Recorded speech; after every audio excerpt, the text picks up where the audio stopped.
মহাশ্বেতা দেবী হচ্ছেন এমন একজন লেখক যিনি তার গোটা জীবনটাই নানা রকম উপজাতি বা নানা সম্প্রদায়ের মেয়েদের সমস্যা, তারপর প্রান্তীয় অঞ্চলের মানুষদের কথা। প্রান্তীয় অঞ্চল মানে যারা আঞ্চলিক মানুষজন, অর্থাৎ আর্থিকভাবে সমাজের মূল স্রোত থেকে অনেক দূরে যারা বসবাস করে, একটু আদিবাসী সম্প্রদায়, সাঁওতাল গোষ্ঠী, এনাদের নিয়ে পড়াশোনা করে কাটিয়েছেন এবং তিনি অনেকই পড়াশোনা করেছেন, রিসার্চ ওয়ার্ক পর্যন্ত তাদের নিয়ে করেছেন বছরের পর বছর। তো তার রচনায় বা লেখায় এই জাতীয় বিষয়গুলো ভীষণভাবে উঠে আসে। তার পাশাপাশি থাকে ইতিহাসের একটা বিশাল বড় প্রসঙ্গ। তো তার লেখা বেশ কিছু উল্লেখযোগ্য বই রয়েছে, তার মধ্যে ভীষণ উল্লেখযোগ্য হচ্ছে 1084 মা, এটা নিয়ে সিনেমাও হয়েছে। আর আরেকটা হচ্ছে রুদালি, এটা নিয়েও সিনেমা হয়েছে। আরো অন্যান্য যা রয়েছে তার মধ্যে উল্লেখযোগ্য প্রস্থান পর্ব, অরণ্যের অধিকার, অগ্নিগর্ভ, গণেশ, নৈঋতে মেঘ ইত্যাদি ভীষণভাবে উল্লেখযোগ্য। তবে সবচাইতে বেশি উল্লেখযোগ্য দুটো হচ্ছে 1084 মা আর রুদালি। আর তারপরেই যদি খুব বিখ্যাত কিছুর কথা বলতে হয় তাহলে সেটা অরণ্যের অধিকার। তো তিনি জ্ঞানপীঠ পুরস্কার পেয়েছিলেন। এবার আমি চলে যাব একদম গল্পে। গল্পটার নাম কি না, লক্ষ্মণের মা। এখানে প্রত্যেকটা লাইনে লাইনে প্রশ্ন আছে, সুতরাং সব লাইনগুলোই অত্যন্ত মনোযোগ সহকারে পড়তে হবে। কোথাও 1 মার্কসের কোয়েশ্চেন, কোথাও 2 মার্কসের কোয়েশ্চেন, কোথাও 4 মার্কসের কোয়েশ্চেন, পুরো ভরপুর গোটা গল্পটায়। এবং প্রত্যেকটা লাইন ইম্পর্টেন্ট। প্রচুর দিন, ক্ষণ, তারিখ আমরা এখানে পাবো। তার পাশাপাশি এই গল্পের একটা প্যাটার্ন আছে, মাঝে মাঝেই দেখবে গল্পটা পড়তে গিয়ে এই ধরনের একটা অ্যাকসেন্ট আসবে যে এটা না করে কি করে পারা যায় বলো, এই জাতীয় একটা অ্যাকসেন্ট আসতে থাকে গল্পটায়। এখানে আমরা ইতিহাসের অনেক প্রসঙ্গ পাবো, তার পাশাপাশি পাবো এমন একটা সম্প্রদায়ের কথা যারা ছোট থেকেই ভীষণ খেটে খুঁটে বড় হয়, সমাজের মূল স্রোত থেকে একটু দূরে থাকে, শিক্ষা, স্বাভাবিক যে জীবন, এই জীবনটা ওদের নয়, ভীষণ স্ট্রাগলিং একটা লাইফ, ওই লাইফটাতেই তারা অভ্যস্ত। তো দেখা যাক। জুন মাসে 2-3 তারিখ থেকেই গঙ্গা বুঝতে পেরেছিল গতিক সুবিধের নয়। গঙ্গার বর যতদিন বেঁচে ছিল ততদিন ঘোড়ায় ঘাস যোগান দিত কেল্লায় আর রানী মহলে। ঘাস কাটতে গিয়ে ওকে সাপে কামড়ায়। ও মরে যাওয়ার পর গঙ্গা আর ঘাস কাটে না, তবে ও উপোস করে মরেনি। তো এখান থেকে একটা তারিখ পেলাম আমরা, সেটা হচ্ছে জুন মাসে 2-3 তারিখ, 2রা জুন বা 3রা জুন, এরকম সময় গঙ্গা এখানে একটা ক্যারেক্টার। তো এই গঙ্গা বুঝতে পেরেছিল কি না, গতিক সুবিধের নয়। এবার গতিক কথাটার মানে হচ্ছে অবস্থা। কিসের অবস্থা সুবিধের নয় না, তার পরের লাইনটাতেই তার উত্তর আছে। গঙ্গার বর, হাজবেন্ড আর কি, যতদিন বেঁচে ছিল ততদিন তিনি কি কাজ করতেন, তার পেশা কি ছিল, ঘোড়ার ঘাস যোগান দিত। কোথায় কোথায়? কেল্লায় আর রানী মহলে। এবারে প্রশ্ন হচ্ছে, এই রানী মহল, এই রানীটা কে? এই রানীটা হচ্ছে ঝাঁসি রানী লক্ষ্মীবাই। আর তার কেল্লা, কেল্লা বলতে কি বোঝায়? কেল্লা মানে রানীর ঘোড়া এখানে থাকে, রানীর ঘোড়া বা রানীর যত সৈন্য আছে, সেনাপতি আছে, মন্ত্রী আছে, তাদের ঘোড়া ইত্যাদি যেখানে থাকে। ঘোড়া থাকলেই তো ঘাস খাবে, সেই খাদ্যের ব্যবস্থাটা করতে হচ্ছে গঙ্গার বর, অর্থাৎ ঘাস কাটতো, ঘাস কেটে নিয়ে গিয়ে ওখানে দিয়ে আসতো। এখান থেকেই গঙ্গার বরের উপার্জন হতো। তো গঙ্গার বর কিভাবে মারা যায় না, ঘাস কাটতে গিয়ে ওকে সাপে কামড়ায়। ও মরে যাওয়ার পর গঙ্গা আর ঘাস কাটেনি, তবে ও উপোস করে মরেনি। তো হাজবেন্ড মারা যাওয়ার পর গঙ্গা আর ঘাস কাটতো না, কিন্তু অন্য একটা কিছু ব্যবস্থা করে নিয়েছিল, সেটা আমরা এখানেই পড়তে গিয়ে পাবো। উপার্জনের কি ব্যবস্থা ও করেছিল। তাহলে গতিক এখানে কি বুঝতে পেরেছিল? গঙ্গা বুঝতে পেরেছিল যে গঙ্গার বর আর বেশি দিন বাঁচবে না, কারণ তাকে তো সাপে কামড়েছে। অর্থাৎ তখন থেকে তার নিজস্ব জীবনের লড়াইটা শুরু হবে। এতদিন সে হাজবেন্ডের তত্ত্বাবধানে ছিল কিছুটা হলেও। তো তারপর ওর ছেলে রামের হাত ধরে ও চলে গিয়েছিল রানী মহলে। রানীর দরবারে যাওয়ার সময় 3টের পর। সকালে স্নান আর পুজো হয়ে গেলে রানী তার মহালের বড় ঘরে এসে বসেন, একটু ভজন গান শোনেন। তারপর শহরের মানি গুণী লোকেরা দেখা করতে আসেন, মন্ত্রীরাও আসেন।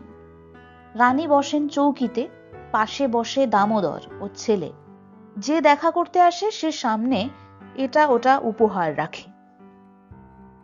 এখান থেকে আরো আমরা তথ্য পাচ্ছি, ওর ছেলে রামের হাত ধরে, গঙ্গার ছেলে, তার মানে গঙ্গা ওর ছেলে রামের হাত ধরে একদম ঝাঁসির রানী লক্ষ্মীবাইয়ের যে মহল সেখানে চলে গিয়েছিল রানীর সঙ্গে দেখা করতে। তো রানীর কাছে দেখা করতে যাওয়ার সময় হচ্ছে বেলা 3টের পর। রানীর সারাদিনের রুটিন কি না, সকালে স্নান পূজা হয়ে যাওয়ার পর তিনি তার বড় ঘরে এসে বসেন, তার যে প্যালেস বা মহল তার বড় ঘরে এসে বসেন। তারপর ভজন গান শোনেন এবং তারপর শহরের নানা ধরনের মানিগুণী ব্যক্তিরা তার সাথে দেখা করতে আসেন, মন্ত্রীরা তাদের কথাবার্তা রানীর সাথে বলতে আসেন। তো রানী বসেন হচ্ছে চৌকিতে, তার পাশে তার ছেলে বসে, অ্যাডপ্টেড সান আর কি। দামোদর ঝাঁসি রানী লক্ষ্মীবাইয়ের নিজস্ব সন্তান ছিল না, দত্তক নেওয়া পুত্র ছিল বা ছেলে ছিল। এবং এই ব্যাপারটাকে ইস্যু করে ইংরেজরা তার কাছ থেকে রাজত্বটা নিয়ে নিয়েছিল। এরম একটা নিয়ম ওরা তৈরি করেছিল যে দত্তক পুত্রকে সম্পত্তি দেয়া যাবে না, সেই সম্পত্তিটা ইংরেজরা নিয়ে নেবে আর কি। সেটা অন্য প্রসঙ্গ। এই ব্যাপারটাকে কেন্দ্র করে ঝাঁসি রানীর সাথে ইংরেজদের লড়াই বেঁধেছিল। তো যাই হোক, রানী চৌকিতে বসেন, তার পাশে তার ছেলে বসে দামোদর। যে দেখা করতে আসে সে রানীর সামনে এটা ওটা সেটা উপহার রাখে।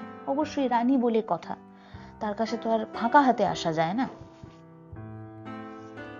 রানী তা থেকে একটু করে শুকনো নারকেল বা সুপুরি তুলে নেন। গঙ্গা রানী মহলে গিয়ে রানীর বুড়ি দাসী যমুনাবাইকে ধরেছিল, বলেছিল আমাকে দেখা করিয়ে দাও দেখি রানী সাহেবার সঙ্গে, হাতে কিছু নিয়ে যেতে হয়। কি এনেছিস? গঙ্গা কয়েকটা ভুট্টা এনেছিল। কে না জানে রানী ভুট্টা খেতে ভালোবাসেন, এমন কথা কে শুনেছে বলো? না হয় কোম্পানি ঝাঁসি রাজ্য নিয়ে নিয়েছে, তবু তুমি রানী তো বটে, তুমি ভুট্টা পুড়িয়ে আদার রস আর নুন মেখে কচকচ করে খাবে? রানী তার সামনে যে উপহারগুলো দেয়া হয় সেটা থেকে উপহার গ্রহণ করলাম এটা বোঝানোর জন্য একটু শুকনো নারকেল সুপুরি তুলে মুখে দেন। তো গঙ্গা রানী মহলে যায়, সেখানে গিয়ে রানীর একজন বুড়ি দাসী, মানে কি বলবো, এক্সপিরিয়েন্সড দাসী, কাজের লোক, তাকে ধরেছিল। তার নাম হচ্ছে যমুনাবাই।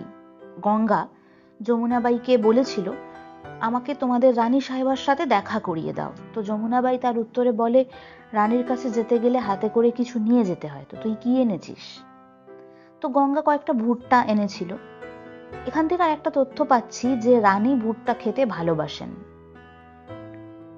কোম্পানি মানে ইস্ট ইন্ডিয়া কোম্পানি ঝাঁসি রাজ্য ততক্ষণে নিয়ে নিয়েছে। ওই যেহেতু দত্তক পুত্র বংশধর, সেই জন্য ঝাঁসির পুরোপুরি দায়িত্বটা সরকার নিয়ে নেবে। এই জাতীয় নিয়মের জন্যই ইংরেজরা ঝাঁসি রানী লক্ষ্মীবাইয়ের যে রাজ্য ঝাঁসি সেটা নিয়ে নিয়েছিল।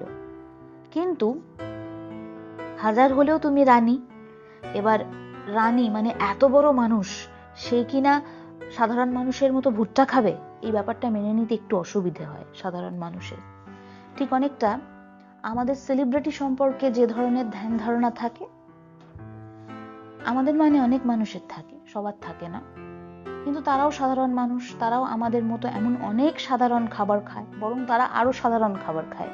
আমরা তো তবু একটু স্পাইসি ফুড টুড খাই, তারা তো ওসব দিকে তাকায়ও না, তারা আরো সাধারণ খাবার খায়, ওই সাধারণ জিনিসটাকেই ভিন্ন সুন্দর সুন্দর নাম দিয়ে তারপর খায়। কিন্তু এই রানী হচ্ছে ওদের কাছে একটা সেলিব্রিটির মতো, এবার সে সাধারণ মানুষের মতো ভুট্টা খাচ্ছে, এই ব্যাপারটা সাধারণ মানুষের নিতে খুব অসুবিধে হয়। সেই অনুভূতিটাই গঙ্গার এই প্রশ্নের মধ্যে দিয়ে বেরিয়ে আসে। তবু তুমি রানী তো বটে, তুমি ভুট্টা পুড়িয়ে আদার রস আর নুন মেখে কচকচ করে খাবে, মানে এটা মানা যায় একজন রানীর কাছ থেকে? তো এবার আমরা কথা বলবো যে গঙ্গাকে কেমন দেখতে এবং সে কি জাতীয় পোশাক আশাক পরে। গঙ্গা বেঁটে খাটো মানুষ, তবে খুব শক্তি রাখে শরীরে। একটা জামার ওপর কোনোই অবধি চলি পরা, মাথায় ওড়না দিয়ে ঘোমটা টানা। ঘোমটা আর ঘাগরা সবই কালো রঙের। গরিব মানুষ, কালোই ভালো, ময়লা কম হয়। তো এই পুরো স্ট্যান্ডারটা গঙ্গার লুকসটা কিরকম। গঙ্গা খুব বেঁটে, তার শরীরে ভীষণ শক্তি, একটা জামার ওপরে কোনোই অবধি চলি পরা থাকে। চলি মানে ওড়নারই মতো খানিকটা ব্যাপার। এবার মাথার ওড়না দিয়ে ঘোমটাটা লাগানো থাকে। ঘোমটা আর ঘাগরা সব কালো রঙের। কেন না, কালো হলে ময়লা কম হয়, অর্থাৎ কাছাকাছির ঝামেলায় যেতে হয় না। যমুনা বাইও পেছনে পেছনে এসেছিল। যমুনা বাই 50 বছর ধরে এই রাজবাড়ির দাসী হয়ে আছে। এখন 4টে সলতে পাকায়, একটু গল্প করে, এই তার কাজ। এর নাম গঙ্গা, এ বিধবা হয়েছে, এর বর ঘাস কাটত। জানি, দামোদর হঠাৎ বলল। ও রামকে চিনতে পেরেছে। জানো, কেমন করে জানলে? রানী জিজ্ঞাসা করলেন। সারঙ্গীকে ঘাস তো ও দিতে আসতো ওর বাবার সঙ্গে, তখন দেখেছি। সারঙ্গী রানীর ঘোড়ার নাম। রানী বললেন, কি বলবে তুমি বলো। গঙ্গা অনেকক্ষণ ধরে ভাবছিল সাজিয়ে গুজিয়ে কথা বলবে, কিন্তু এখন ওর কেন যেন মনে হলো সোজাসুজি কথা বললেও চলবে। রানী হয়েছে তো কি হয়েছে বাপু, গঙ্গার চেয়ে তুমি বছর 10 ছোট হবে। গঙ্গা বলল, আমি কি না খেয়ে মরবো তোমার আশ্রয়ে থাকতে? তো গঙ্গা যখন রানীর সাথে দেখা করতে যায়, সাথে করে যমুনাবাই গেছিল। তো যমুনাবাইয়ের থেকে আমরা কি তথ্যটা পাচ্ছি না, সে রাজবাড়িতে 50 বছর ধরে কাজ করছে। এখন 4টে সলতে পাকায়, মানে খুব সামান্য কাজ করে, একটু গল্প করে, এই সারাদিনে তার কাজ। মূল কাজটা কি না, বাদবাকি যারা দাসী আছে বা কাজের মানুষ রয়েছেন তাদেরকে দেখভাল করা, যেহেতু 50 বছরের অভিজ্ঞতাটা রয়েছে। যে কোনো ক্ষেত্রেই ভীষণ এক্সপিরিয়েন্সড মানুষদের বেসিক্যালি দেখভাল করা ছাড়া কোনো কাজ থাকে না, এবং সেটা একটা বিশাল গুরুত্বপূর্ণ কাজ। ওটা অভিজ্ঞতার দ্বারাই সঞ্চয় করতে হয়। যেহেতু তার নলেজ অনেকটা বেড়ে যায়, তখন তাকে কাজ কমিয়ে তার নলেজটাকে কদর করা হয়। তো বলছে যে এর নাম গঙ্গা, এ বিধবা হয়েছে, এর বর ঘাস কাটতো। এই টোটাল লাইনটা যমুনাবাই গঙ্গার হয়ে রানীকে বলছে, গঙ্গার পরিচয় করিয়ে দিচ্ছে। তো এটা শোনবার পরে দামোদর হঠাৎ বলছে, আমি জানি ও রামকে চিনতে পেরেছে। কি করে চিনলো? না, রানীর ঘোড়ার নাম হচ্ছে সারঙ্গী। ইম্পর্টেন্ট কোয়েশ্চেন, রানীর ঘোড়ার নাম কি? তো সেই সারঙ্গীকে ঘাস দিতে যেত রাম তার বাবার সাথে। এবার যখন ঘাসটা দিতে যেত, বাচ্চা, রামও বাচ্চা, দামোদরও বাচ্চা, ও রামকে দেখে চিনতে পেরেছে। সেই সূত্রেই ও জানে রামের ব্যাপারে। তো রানী জিজ্ঞাসা করছে যে কিভাবে চিনলে? দামোদর সেটা উত্তর দেয়। তো রানী যখন গঙ্গাকে জিজ্ঞাসা করে, তোমার কি বলার আছে বলো। প্রথমে গঙ্গা অনেক ভাবছিল যে খুব সুন্দর করে কথা বলবো, তারপর ভাবলো যে রানী তো কি হয়েছে, আমার থেকে 10 বছরের ছোট। তো স্ট্রেট কাট বলল, কথাটা কি বলছো, আমি কি না খেয়ে মরবো তোমার আশ্রয়ে থাকতে? তারপর রানী কি বলছে, রানীর হাসি পেল, দুঃখও হলো। রাজ্য কি আমার আছে? আমি যা পাই তাতে আমার চলে না, কি ব্যবস্থা তোমার করি বলো তো। রানীর যথা সর্বস্ব, গয়নাগাটি, টাকা কড়ি সব যে ইংরেজরা কেড়ে নিয়ে রেখে দিয়েছে, এ কথা আর ঝাঁসিতে কে না জানে। রানী আবার বললেন, রামের বাবা কিছুই রেখে যায়নি? এখান থেকে প্রশ্ন আসে যে রামের বাবা কি রেখে গেছে। খুব মজাদার একটা উত্তর। তা রাখবে না কেন, ঢোল বাজিয়ে গান গাইতো, ঢোলটা রেখে গিয়েছে। ঘাসের আঁটি বাঁধতো, সেই দড়িটা আছে। আর আছে 2টো গরু, সে কিন্তু আমার নিজের। বাছুর পুষে বড় করে দিয়েছিলাম, তাই 2টো গাই পেয়েছি। তো এখান থেকে একটা তথ্য পেলাম যে গঙ্গার হাজবেন্ড বা রামের বাবা কি রেখে গেছে তাদের জন্য। তো এটা শুনে রানী জিজ্ঞাসা করছে, দুধ দেয়? দেয় বই কি। রানী বললেন, তবে তুমি সবটা দুধ এখানে দিয়ে যেও রান্নাঘরে, এই টাকাটা রাখো, দুধের আগাম দাম পেলে। গঙ্গা ঢিপ করে সাষ্টাঙ্গে প্রণাম করলো, ছেলেকেও প্রণাম করতে বলল। রাম হাঁ করে রানীর সাদা শাড়ি, এত বড় খোঁপা আর হাতের হীরের বালা দেখছিল। গঙ্গার কি আর এই সকালে রানী দেখবার সময় আছে? সাষ্টাঙ্গ প্রণাম মানে একদম শুয়ে পড়ে প্রণাম। তো রাম কি দেখছিল হাঁ করে? 1-2 মার্কসের প্রশ্ন দিয়ে দিতে পারে। আসলে রানী বলে কথা, তার আলাদা গ্ল্যামার, যেমনই হোক তার প্রেজেন্টেশন, গঙ্গা তার ছেলে রাম তাদের প্রেজেন্টেশনের থেকে হাইফাই তো হবেই। তো তার যে সাজ পোশাক, সাদা শাড়ি, এত বড় খোঁপা, হাতে হীরের বালা, সেই থেকে গঙ্গা রানী মহালে দুধ দেয়। আজ কদিন হলো দুধের ব্যবস্থা করেই গঙ্গা প্রায় ছুটে ছুটে বাড়ি ফেরে। শহরের দক্ষিণ দিকে হলো গিয়ে লক্ষ্মীতাল, তারও ওপারে গঙ্গার ঘর। জলের ধারেই ঘাসটা ভালো হয়, তবে জায়গাটা বড় একটেরে। গঙ্গা রামকে 4টে ভুট্টার খই আর গুড় খেতে দেয়। তারপর রাম যায় গাই চড়াতে। গঙ্গা মাথায় দুধের ঘটি নিয়ে চলে যায় কেল্লায়। তো গঙ্গার বাড়ি কোথায় না শহরের দক্ষিণ দিকে, ঝাঁসি শহরের দক্ষিণ দিকে লক্ষ্মীতাল বলে একটা জায়গায়, তারও ওপারে গঙ্গার ঘর। জায়গাটা কেমন না বড় একটেরে, মানে ভীষণ টানা চলছে, খাঁড়াই বা একভাবে যাচ্ছে। দেখবে লম্বা বড় রাস্তা, স্ট্রেট হাঁটতে খুব প্রবলেম হয়, তখন মনে হয় একটু বাঁকটাক থাকলে ভালো হতো, ইজি হয় হাঁটাটা। তো গঙ্গা রামকে কি কি খেতে দিল না, 4টে ভুট্টার খই, মানে আমরা যেটাকে পপকর্ন বলি সেটা, আর গুড় খেতে দেয়। তারপর রাম কি করতে যায় না, গরু চড়াতে যায়। আর গঙ্গা কোথায় যায়, মাথায় দুধের ঘটিটা নিয়ে চলে যায় কেল্লায়। মিলিটারি সাহেবরা এই কেল্লায় থাকে না, তারা থাকে কেল্লার বাইরে 2 মাইল দূরে ক্যান্টনমেন্টে। সেখানে ওদের থাকবার বাড়িঘর, জেলখানা, সেপাইদের ছাউনি। কেল্লায় থাকে আপিসে যারা কাজ করে সেই সব ইংরেজ। গঙ্গার বর সেখানে ঘাস জোগাতো। ঘোড়া ছাড়া তো কারোরই চলে না। ঘোড়া চড়ে সবাই ঘুরে ফেরে, যুদ্ধ করে, আবার বেতো টাট্টু ঘোড়ার পিঠে চড়ে চাষিরা চাষ করে। গঙ্গা ঘাসের দাম চাইতে গেল, আর গেল ওর ছেলেকে দেখতে। সত্যি ছেলে নয়, আবার মিথ্যে বলাও ভুল। তো এখান থেকে বেশ কিছু ইম্পর্টেন্ট তথ্য পাচ্ছি। গঙ্গা কেল্লায় গেল, মিলিটারি সাহেবরা কেল্লায় থাকে না, তারা কোথায় থাকে না, কেল্লা থেকে 2 মাইল দূরে ক্যান্টনমেন্টে। এবার এই ক্যান্টনমেন্ট কথাটা এসেছে কোথা থেকে? এখানে বিভিন্ন যুদ্ধ চলাকালীন সৈন্যরা তাঁবু টাবু খাটিয়ে থাকে, প্লাস তাদের যে সমস্ত অস্ত্র শস্ত্র সেগুলো স্টোর করা থাকে, এবং তারা প্র্যাকটিস করে গুলি ছোড়া ইত্যাদি। ক্যান্টনমেন্ট মানে মূলত অস্ত্র শস্ত্র জমায়েত রাখবার জায়গা, সেনাদের থাকবার জায়গা, সেনাদের প্র্যাকটিস করার জায়গা। তো ওইখান থেকে এই দমদম ক্যান্টনমেন্ট নামটাও এসছে, এদিকে ব্যারাকপুর ক্যান্টনমেন্ট নামটাও এসছে। যখন ইস্ট ইন্ডিয়া কোম্পানি এখানে রাজত্ব করছে, এই জায়গাগুলোতে তারা ঘাঁটি গেড়ে বা ঘাঁটি তৈরি করে বসেছিল, এবং এই জাতীয় নানা ধরনের অস্ত্র শস্ত্র নিয়ে প্র্যাকটিস করতো আর কি। সেখানে ওদের থাকবার বাড়িঘর, জেলখানা, সেপাইদের ছাউনি। তো কেল্লায় কারা কাজ করছে না, কেল্লায় সাধারণত অফিসিয়াল ডিপার্টমেন্টে যারা আছে তারা থাকে, যে সমস্ত ইংরেজরা অফিসিয়াল ব্যাপারগুলো সামলায় তারা থাকে। তো গঙ্গার বর সেখানে ঘাস সাপ্লাই করত। ঘোড়া ছাড়া ওই সময় যেখানকার কথা বলা হচ্ছে ঝাঁসি, ওখানকার কারুর চলতো না। ব্যাপারটা ইকুয়ালি যদি দেখতে যাই, আমাদের পশ্চিমবাংলা বা বাংলায় কিন্তু ঘোড়া ব্যাপারটা তখন এতটা প্রচলিত ছিল না, কিন্তু ঝাঁসিতে ছিল। কারণ ওই সমস্ত এলাকার কালচারটা আলাদা, এখনো আলাদা, তখনও তো আরো আলাদা ছিল। তো তখন ঘোড়া ব্যাপারটা ওদের কাছে খুব ইম্পর্টেন্ট, কারণ ঘোড়া চড়েই সবাই ঘুরে ফিরে বেড়ায়, যুদ্ধ করে, আবার চাষ করে কিসে না, বেতো টাট্টু ঘোড়ার পিঠে চড়ে। বেতো টাট্টু মানে ছোট ছোট ঘোড়া, বেটে বেটে।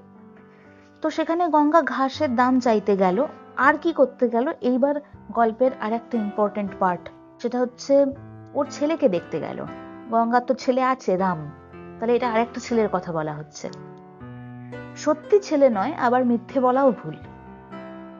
ব্যাপারটা কিরকম পড়তে পড়তে জানা যাবে। কেল্লাতে থাকে রেভিনিউ বিভাগের লোক টার্নবুল। ওর দাদা গেছেন পাঞ্জাব, আর বৌদি মারা গেছেন। দাদার 7 বছরের ছেলেটা উইলিয়াম এখানেই আছে। ওকে পিসিদের কাছে কলকাতায় পাঠিয়ে দিলেই হয়। কিন্তু কি যে শুরু হয়েছে 1875-এর মার্চ থেকে। এখানে সিপাহীরা খেপে উঠছে, ওখানে সিপাহীরা খেপে উঠছে। এ সময় কলকাতা অবধি যাওয়া কি সোজা? ছেলেটার ডাক নাম বিল, মাথাটা বড়, গাটা রোগাটে, গম্ভীর গম্ভীর চেহারা। আয়াদের কাছে থাকে বলে বেশ হিন্দি শিখেছে। গঙ্গার সঙ্গে ওর খুব ভাব হয়েছে। গঙ্গার ছেলে রাম বেজায় কালো। গঙ্গার ইচ্ছে করে বিলকে বেশ কাজল পরিয়ে সাজিয়ে দেখে। ফর্সা তো, ফর্সা রঙের ওপর গঙ্গার খুব টান। ছেলেটা পেটুক আছে। গঙ্গাকে দেখেই ও এসে বলল, আমার মকাই। তাহলে কেল্লায় কে থাকে না? রেভিনিউ বিভাগের লোক, তার নাম হচ্ছে টার্নবুল। তার দাদা পাঞ্জাব গেছে আর তার বৌদি মারা গেছে। দাদার একটা 7 বছরের ছেলে আছে, ছেলেটির নাম উইলিয়াম। এই গল্পের অত্যন্ত ইম্পর্টেন্ট একটা ক্যারেক্টার এই উইলিয়াম। আচ্ছা, তাকে পিসির কাছে পাঠিয়ে দিলেই হয়। তার পিসিরা থাকে কোথায় না? কলকাতায়। কেন পাঠানো যাচ্ছে না? 1875 সালের 1875 মার্চ মাস থেকে সিপাহী বিদ্রোহ শুরু হয়েছে। তো সেই সিপাহী বিদ্রোহের ব্যাপারটা কেমন ছিল? এই সব শান্ত, সব ঠিকঠাক আছে, ভেতরে ভেতরে সিপাহীরা আর কি প্ল্যান করছে কখন কোথায় ইংরেজদের ঘাঁটিতে আক্রমণ করবে, ইংরেজদের মেরে ফেলবে বা কিছু লুট করবে। ভেতরে ভেতরে প্ল্যান করে হঠাৎ ঝাঁপিয়ে পড়ছে। তো সিপাহী বিদ্রোহের এটা একটা প্যাটার্ন ছিল। তো এখানে সিপাহীরা খেপে উঠছে, ওখানে সিপাহীরা খেপে উঠছে, মানে কখন সিপাহীরা কোথায় আক্রমণ করছে, আর অনেকগুলো টিম, ফলে ব্যাপারটা ধরা যেত না। তো এই ভয়ে বাচ্চাটাকে আর কলকাতায় পাঠানো যাচ্ছে না। তো সেই জন্যই বলছে যে এই সময় কলকাতা অবধি যাওয়া কি সোজা? এবার উইলিয়ামকে দেখতে কেমন? উইলিয়ামের ডাকনাম হচ্ছে বিল। তার মাথাটা বেশ বড়, গাটা রোগাটে, একটু গম্ভীর গম্ভীর ভাব। সে আয়াদের কাছে থাকে, তাই হিন্দিটা একটু একটু শিখেছে। গঙ্গার সাথে ওর বন্ডিংটা খুব ভালো। আর গঙ্গার নিজের ছেলে রাম একটু গায়ের রংটা চাপা বা কালো। তো গঙ্গার ফর্সা রঙের ওপরে একটা লোভ আছে। তো গঙ্গার ইচ্ছে করে বিলকে বেশ কাজল পরিয়ে সাজিয়ে দেখে। ফর্সা তো, ফর্সা রঙের ওপর গঙ্গার খুব টান। ছেলেটা পেটুক আছে। গঙ্গাকে দেখলেই ও কি বলে না, আমার মকাই। মকাই মানে হচ্ছে ভুট্টা। এই নাও। গঙ্গা ওকে একটা কচি ভুট্টা দিল, তারপর বলল, তোমার কাকা কোথায়? ঘরে, চিঠি লিখছে। গঙ্গা ঘরের দরজায় গিয়ে সেলাম করলো। ঘাসের দাম চাইতো? কত দেব বলো তো? দাঁড়াও, কোথায় যেন লেখা আছে। দাম চাই, কিন্তু অন্য কথাও বলবো। গঙ্গার বুকটা ডিপ ডিপ করতে লাগলো। গঙ্গার বুকটা ঢিপ ঢিপ করে কাঁপলো। বাপরে, সাহেবদের সঙ্গে কথা বলা কি সোজা সাহসের কাজ? গঙ্গা বুন্দেলখন্ডি মেয়ে, কাউকে ভয় টয় পায় না, তবে সাহেবের সঙ্গে কথা বলতে একটু বুক কাঁপে বই কি। কি বলবে বলো? গঙ্গা মাটির দিকে চেয়ে বলল, তোমাদের কেল্লাটায় কোনো বন্দোবস্ত নেই, এখান থেকে কি প্রাণ বাঁচবে? তোমরা কেন সাগর বা জব্বলপুর চলে যাচ্ছ না? চলে যাব কেন? এসব কথা তোমায় কে বলেছে? আমায় কে বলবে? অনেক খবর পাই। আমায় বলছো কেন? গঙ্গা চোখটা তুলে বলল, সব সাহেবরাই বুঝি গোয়ার হয়। রামদিন বলেছিল বটে। রামদিন? রামদিন কে? তোমার বেয়ারা। ওই বাচ্চাটাকে বা বিলকে, উইলিয়ামকে গঙ্গা একটা ভুট্টা দিল, কচি ভুট্টা। তারপর তার কাকার কথা জিজ্ঞাসা করলো। কাকা অর্থাৎ টার্নবুল, রেভিনিউ বিভাগের লোক। তো বিল বলছে যে ঘরে আছে কাকা, চিঠি লিখছে। তো সেই ঘরের দরজায় গিয়ে গঙ্গা সেলাম করলো। গঙ্গাকে দেখতে পেয়ে তার কাকা উত্তর করলো যে ঘাসের দাম নেবে তো? কত দেবো বলো তো? কোথায় একটা লেখা আছে, দেখতে গেল সেটা। তো গঙ্গা বলল, দাম তো চাই, কিন্তু তার সাথে অন্য কথাও আছে। বা সেই কথাটা কি? গঙ্গা মাটির দিকে চেয়ে বলছে কি না, তোমাদের কেল্লাটায় কোনো ব্যবস্থা নেই, মানে কোনো নিরাপত্তার ব্যবস্থা নেই। চতুর্দিকে সিপাহীরা তো যখন তখন এসে হামলা করছে। তো এই যেহেতু এই জায়গায় সিকিউরিটি খুব কম বা নিরাপত্তার ব্যবস্থা খুব কম, তাই তোমাদের প্রাণ এখানে নাও বাঁচতে পারে। তো গঙ্গা তাদেরকে সাজেশন দিচ্ছে, তোমরা সাগর মানে গঙ্গাসাগর বা জব্বলপুর ওই দিকে চলে যাও। এই জায়গাগুলো একটু রিমোট, সিপাহীরা সাধারণত ওই জায়গাগুলো যাচ্ছে না। তো সেই জন্য গঙ্গা ওদেরকে বলছে তোমরা ওখানে চলে যাও।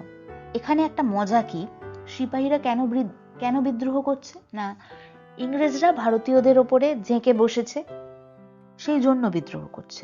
ভারতীয়দের ভালোই করছে বেসিক্যালি, কিন্তু ভারতীয়দের মধ্যেই দেখো অজ্ঞতাটা এই লেভেলের, বা বলা যায় মনুষ্যত্বটা এই লেভেলের, যে এতগুলো মানুষ বেঘরে মরবে। আমি তার থেকে সাবধান করে দিই, যদি ওরা এখান থেকে চলে যায় তাহলে আর বেঘরে মরতে হলো না সিপাহীদের হাতে। ওদের মধ্যে সেই জটিলতাটাই কাজ করছে না। মরে মরুক, আমাদেরই তো অত্যাচার করছে এখানে এসে, এরা মরলে ভালোই হয়, এই মানসিকতাটাই কাজ করে না, করেনি অনেক দিনই ভারতীয়দের মধ্যে। তো ওদের কাছে তথ্য আছে, তো তথ্য দিয়ে সাবধান করে দেওয়ার কাজ করছে। তো ইংরেজরা তো ভারতীয়দের বিশ্বাস করবার ধারে পাশে যেত না, বিশ্বাস করতোই না। তো সেই জন্যই ক্রস কোয়েশ্চেন করছে কে না, টার্নবুল রেভিনিউ বিভাগের লোক বলছে চলে যাব কেন, এসব কথা তোমাকে কে বললো? তখন গঙ্গা বলছে কে আর বলবে, অনেক খবর পাই। তো টার্নবুলে আবার বলছে তো আমাকে বলছো কেন? তো এত কথার মধ্যে গঙ্গা বলছে ও সব ইংরেজরাই তাহলে এরকম একগুঁয়ে হয়, গোয়ার মানে ভালো কথা বললে সেটা শুনতে চায় না। রামদিন বলেছিল বটে। রামদিনকে এখান থেকে আর একটা তথ্য, রামদিন হচ্ছে রেভিনিউ বিভাগের লোক টার্নবুলের বেয়ারা বা চাকর বলা যায়। টার্নবুল অবাক হয়ে গেল। বেয়ারা, চাপরাশি, বাবুর্চি, জমাদার, খানসামা, পিয়ন, বরকন্দাজ, এদের নাম কে জানে বলো? কি বকবক করছো বলো তো, যাও কাজ করতে দাও। এই সময় বিল ঘরে ঢুকলো। কাকার টেবিলে হাঁসের পালকের কলম, কাগজ, পেন্সিল কত কি থাকে। বিল টেবিলের কাছে এলে কাকা কিছু বলে না। তুমি কি গঙ্গাকে বকলে? বিল ইংরেজিতে বলল। না, বকবো কেন? বকো না, ও আমার বন্ধু। বিলের কাকা একটু হাসলো। এসব কথার কি উত্তর হতে পারে বলো? গঙ্গা চলে গেল বেয়ারা দাসীদের জটলায়। বলল, তোমাদের কথাই তো দেখছি ঠিক। কিছুতে ওরা বুঝতে চায় না যে সিপাহীরা বলওয়া করছে চারিদিকে। বলওয়া মানে হচ্ছে বিদ্রোহ। কিছুতেই ওরা বুঝতে চায় না যে সিপাহীরা বিদ্রোহ করছে চারিদিকে। মরবে সব, দেখো কি হয় শেষ অবধি। বকবক করতে করতে গঙ্গা চলে গেল। যেন চুপ করে থাকবে ব্যারাকের সিপাহীরা, যেন তারা একটা সাহেবকেও ছেড়ে দেবে। গঙ্গা তো সেদিন সুবেদার সাহেবের ওখানে ঘাসের দামের জন্য তাগাদা করতে গিয়েছিল। সহিসটা ফট করে বলে বসলো, আমাদের দিন এসে যাচ্ছে জানিস, ঘাস টাসের দাম আর দেব না। চুপ রও। সুবেদারের চৌধুরী বেজায় বকেছিলেন সহিসটাকে। গঙ্গা সময় বুঝে চেঁচিয়ে কাঁদতে শুরু করেছিল, আহা আমি গরিব বিধবা গো, আমাকে দেখবার কেউ নেই গো। ঘাসের দাম বাকি ছিল ৮ আনা। গঙ্গা কেঁদে কেটে আরো 1 টাকা বকশিস পেয়ে গেল। চকচকে রূপোর রামচাঁদি টাকা দেখে সহিষ্ঠার মাথা ঘুরে গিয়েছিল। অর্থাৎ গঙ্গা মনে মনে আর কি বলতে বলতে যাচ্ছে যে সিপাহীরা কি চুপচাপ বসে থাকবে নাকি, এরকম কেল্লা দেখতে পেয়ে সে আক্রমণ করবে না? কিন্তু এদেরকে তো বলে কোনো লাভ নেই, কথা শুনবে না, তো নিজেদের বিপদ নিজেরাই সামলাগে যাক। তো এই সূত্রেই একটা ইনফরমেশন পাচ্ছি, গঙ্গা সেদিন কোথায় গেছিল? সুবেদার সাহেবের ওখানে। তো সেখানে ঘাসের দামের জন্য তাড়া দিতে গেছিল। তো সহিস মানে যে ঘোড়াকে দেখভাল করে, তো সেই ঘোড়াকে দেখভাল করে যে সহিস বা সেই ব্যক্তি গঙ্গাকে বলে, আমাদের দিন এসে যাচ্ছে, ঘাস টাসের দাম আর দেব না। মানে কি, বিদ্রোহ হবে, তখন আর ঘাস টাসের দাম নিয়ে কে মাথা ঘামাবে? তো এত কথা বলে ফেলছে বলে সুবেদার চৌধুরী তখন বলছে চুপ কর। খুব বকলো সহিসটাকে। তো গঙ্গা যখন বুঝতে পারলো যে আমার ঘাসের দাম দেবে না, তখন ও খুব কাঁদতে শুরু করলো, মানে কেঁদে কেটে সিন ক্রিয়েট করছে। কিভাবে কাঁদছে না, আমি খুব গরিব বিধবা, আমাকে কে দেখবে ইত্যাদি। তো ঘাসের দাম বাকি ছিল মাত্র ৮ আনা, কিন্তু গঙ্গা এত কান্নাকাটি করে একটা সিন ক্রিয়েট করলো, ও আরো 1 টাকা বকশিস পেয়ে গেল। তো সেই অত সুন্দর চকচকে রূপোর টাকাটা দেখে ওই সহিসটার মাথা ঘুরে গেছিল। গঙ্গা বাড়ি চলে এলো। তারপর কি হলো তা তোমরা সবাই জানো নিশ্চয়ই। রানী বারবার সাহেবদের বলেছিলেন, সিপাহীরা খেপতে পারে, তোমরা ঝাঁসি ছেড়ে পালাও। ওরা শোনেনি। ঝাঁসিতে যে সিপাহীরা ছিল তারা ৪ঠা জুন জেলখানা খুলে দিল, ক্যান্টনমেন্টের অস্ত্র শস্ত্র সব নিয়ে নিল। সাহেবরা ঝাঁসি শহর ঝেঁটিয়ে যে যেখানে ছিল গিয়ে কেল্লায় জুটল ৪ঠা জুন। সেখানে না আছে খাবার দাবারের কোনো ব্যবস্থা। সাহেবদের ভারতীয় চাকর বেয়ারারা প্রাণপণে সাহায্য করতে চাইল, সাহেবরা তাদের বিশ্বাস করল না। রানী বললেন, মেয়েদের আর ছোটদের আমার কাছে পাঠিয়ে দাও। সাহেবরা শুনল না। ৮ তারিখে সিপাহীরা কেল্লায় যত সাহেব ছিল ছেলে মেয়ে সবাইকে কেটে ফেলল কেল্লার বাইরে এনে। তারপর ওরা দিল্লি চলে গেল। তাহলে গঙ্গা যে আভাসটা কেল্লায় গিয়ে দিয়ে এসেছিল সেটাই সত্যি হয়। এই যে লাইনটা বলা, তারপর কি হলো তা তোমরা সবাই জানো নিশ্চয়ই। তারপর এই ঘটনাটাই ঘটলো। সিপাহীরা খেপে উঠেছে, ওরা খেপে গিয়ে আক্রমণ করেছে ক্যান্টনমেন্টে, সমস্ত জেলখানা খুলে দিয়েছে। জেলের মধ্যে ছিল কারা? ভারতীয়রা। কেন ছিল? যে ভারতীয়রা বিদ্রোহ করেছে ইংরেজদের বিরুদ্ধে, তাদেরকে ধরে ইংরেজরা জেলে পুরে রেখে দিয়েছিল। তো সিপাহীরা প্রথম এসে কি করলো? জেলখানা খুলে দিল। সংখ্যায় বেড়ে গেল তারা। ক্যান্টনমেন্টের যাবতীয় যা অস্ত্রশস্ত্র সব লুট করে নিল, কারণ তারা যেহেতু বিদ্রোহ করছে, ওই লুট করা অস্ত্রশস্ত্র দিয়েই ওদের কাজ হবে। তো রানীও হেল্প করবার চেষ্টা করেছিল। রানী বারবার সাহেবদের বলেছিল যে সিপাহীরা খেপে যাবে, তোমরা ঝাঁসি ছেড়ে পালাও। বিশ্বাস করেনি। তো সাহেবরা ঝাঁসির শহর ঝেঁটিয়ে নিজেদেরকে বাঁচানোর জন্য ৪ঠা জুন কেল্লায় এলো। এলে কি হবে? সেখানে তো খাবার দাবারেরও কোনো ব্যবস্থা নেই, কোনো নিরাপত্তারও ব্যবস্থা নেই। সাহেবদের যত ভারতীয় চাকর বাকর, বেয়ারা সবাই ছিল, তারা সাহায্য করতে চাইলো যেন প্রাণে বেঁচে থাকে, কিন্তু সাহেবরা তো বিশ্বাস করলো না। এমনকি রানী পর্যন্ত বলেছিলেন যে তোমাদের মেয়েদের আর ছোটদের আমার কাছে পাঠিয়ে দাও, অর্থাৎ রানীর যে প্যালেস বা মহল সেখানে দিয়ে দাও। সাহেবরা সে কথাও শোনেনি। তার ফলাফল কি হলো? 8ই জুন সিপাহীরা হঠাৎ কেল্লা আক্রমণ করলো। এবার যত সাহেব ছিল, যত ছেলে মেয়ে ছিল, তাদের সবাইকে কেল্লার বাইরে এনে কেটে ফেললো। তারপর সিপাহীরা দিল্লি চলে গেল। ঘটনাটা ঘটেছিল এইটা। তো তারপরে কেল্লাটা চিরদিন রাজাদের ছিল, তারপর সেখানে সাহেবরা এসে ঢুকেছিল। কেল্লার ভেতরে কি আছে না আছে দেখবার জন্যে মানুষের কৌতূহলের শেষ ছিল না যেন। বাইরে যখন হইচই চলেছে, রানী তখন সেপাইদের কথা শুনে বেজায় চটে গেছেন। ঝাঁসি শহরে দোকানপাট বন্ধ। তখন গঙ্গা তার সঙ্গে কেল্লায় গেল। গিয়ে যে ওর কি খারাপই লাগলো, ছোট ছেলে মেয়েদের জুতো, টুপি, জামা, খেলনা ছড়িয়ে পড়ে আছে। মজাদার বিছানা, আসবাব, বাসন সব লণ্ডভণ্ড এদিকে সেদিকে। গঙ্গার যত মনে হতে লাগলো যারা মরেছে তাদের মধ্যে বিলও ছিল, তত ওর কষ্ট হতে লাগলো। বলওয়া হলে নাকি ঠিক সময়ে ঠিক কাজটি করা যায় না। পথে ঘাটে সবাই বলছে। সেপাইরা শহরে কোনো জিনিসপত্র নেয়নি, তবু ভয়ে সবাই দোকানপাট বন্ধ করে বসে আছে। তো এই বিদ্রোহের সিচুয়েশনটা কিরকম?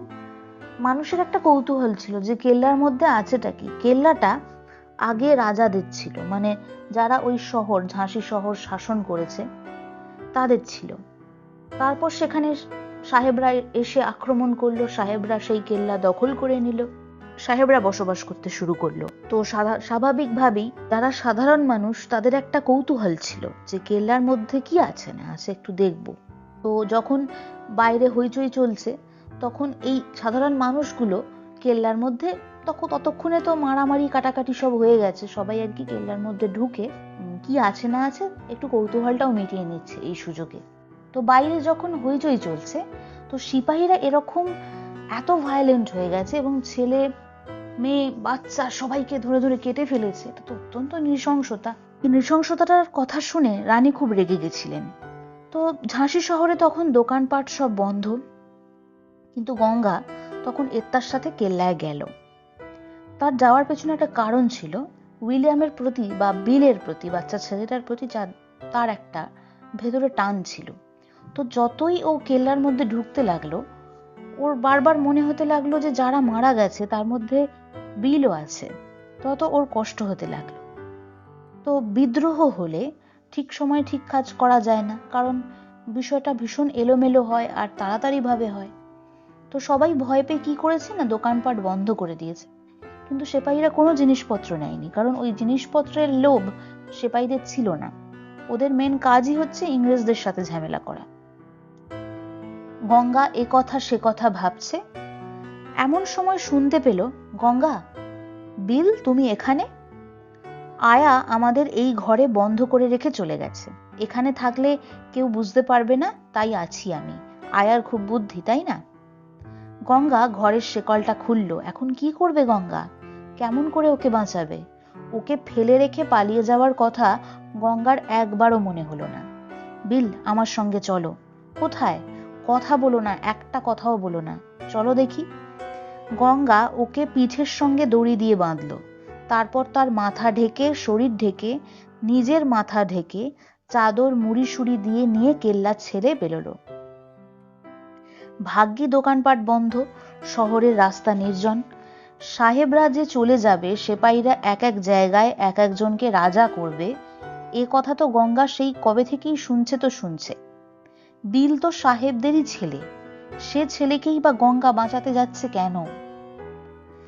গঙ্গার বাড়ি যেতে হলে লক্ষ্মীতাল ঘুরে যেতে হয়। মাটি সেখানে ঢেউ খেলানো, বাড়িটা পাথর আর মাটির চাপড়ায় রোদে পুড়ে ঝামার মতো শক্ত হয়ে গেছে। একটা লম্বা টানা ঘর, একপাশে কখানা খাটিয়া, মা ছেলে শোয়ে। ঘরের অন্যদিকে ঘাসের তাল থাকতো এক সময়, সেই দিককার ছাদটা বেশ উঁচু। আচ্ছা, তাহলে এখান থেকে গঙ্গার বাড়ি লক্ষ্মীতাল কিভাবে যেতে হয় এবং তার বাড়ির বর্ণনাটা আমরা পাচ্ছি। এই কোয়েশ্চেনটা 2 মার্কসের কোয়েশ্চেন হিসেবে দিতে পারে, যে তার বাড়ি যেতে হলে শহরের দক্ষিণে যে লক্ষ্মীতাল, সেটা ঘুরে যেতে হয়। সেখানকার মাটিটা বেশ উঁচু নিচু, ঢেউ খেলানো। বাড়িটা কিরকম না, পাথর আর মাটির চাপড়ায় রোদে পুড়ে খুব শক্ত হয়ে গেছে।